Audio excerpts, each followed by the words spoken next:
Je voudrais partager avec vous une réflexion qui va traverser 3 moments qui sont liés ensemble sur certains points. Les 3 moments sont Kippour, Dis Tevet et Purim.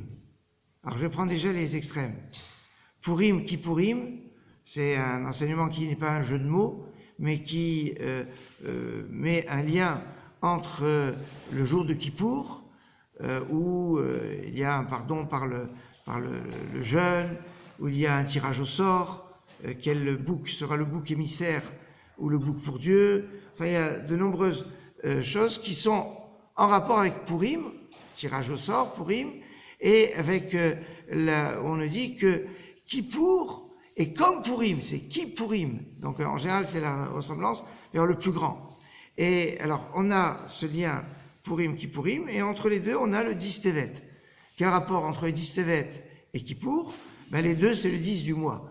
Donc, comme c'est le 10 du mois, un peu plus, d'après l'Abou d'Aram, l'Abou d'Aram était la Havruta du Tour. C'est un élève du Roche.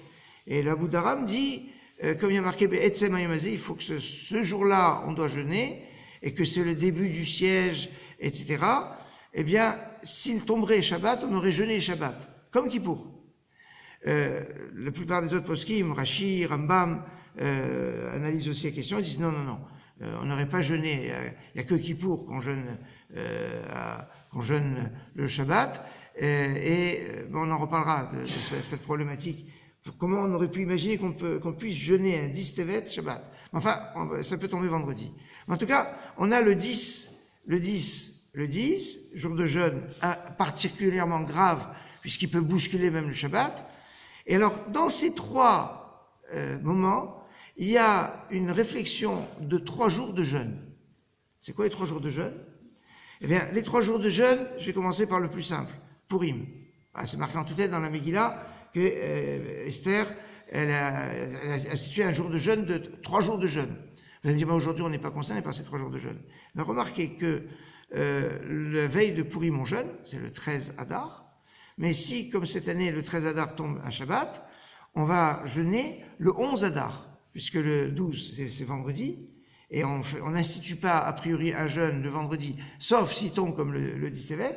Donc, il est avancé 11. Et la Mishnah, dans le traité Megillah, elle commence justement avec cette réflexion que le 11, le 12, le 13, le 14, le 15 sont les jours où on pourrait lire la Megillah suivant certaines conditions. C'est-à-dire qu'en fait, il y a 3 jours. Pas seulement 3 jours de jeûne à l'époque d'Esther, mais aujourd'hui encore, il y a un lien avec 3 jours liés avec le jeûne.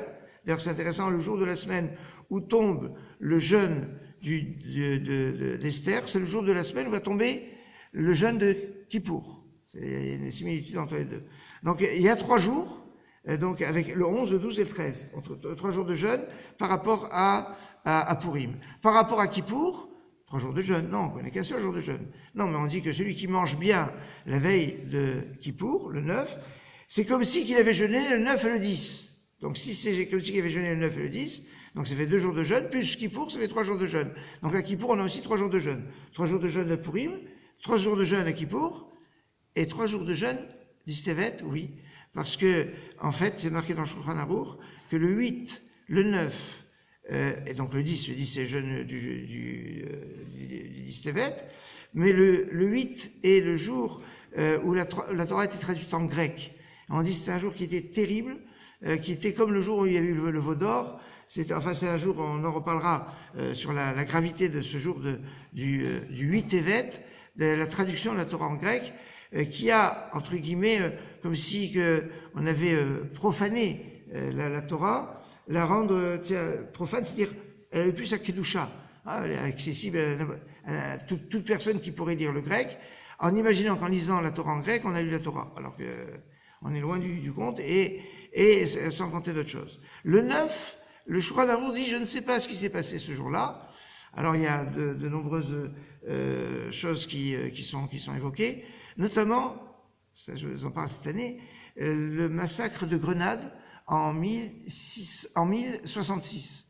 Ce qui s'est passé à Grenade, il y avait un Naguide, un vizir, qui s'appelait Yosef Hanagid, qui était le fils de Rav Shmuel Hanagid. C'était des gens qui étaient immensément riches et qui faisait du chesed, mais d'une façon extraordinaire, et malheureusement, qui suscitait certaines jalousies, et un 9 Tevet, donc de l'an 1066, il y a eu non seulement le meurtre de ce Rav Yosef Hanagid, mais alors le mot est impropre parce qu'au niveau historique, à l'époque, on ne parle pas de pogrom, mais ça revient à un pogrom, où 1500 personnes ont été tuées en un jour. Je ne sais pas si ça vous rappelle des choses, malheureusement. Et c'est ça ce qui serait arrivé le 9. Alors, est-ce que ce serait ça, ou est-ce que c'est l'Aïloula de Ezra Sofer? Alors, il y a une problématique parce que Ezra, c'est marqué dans les keynotes du 10 Tevet que c'était le 10 qu'il est d'Iftar, pas le 9. Mais chez Ashkenazim, c'est marqué que c'était le 9. Bon, en tout cas, il y a une petite problématique. En tout cas, on retrouve 3 jours de jeûne.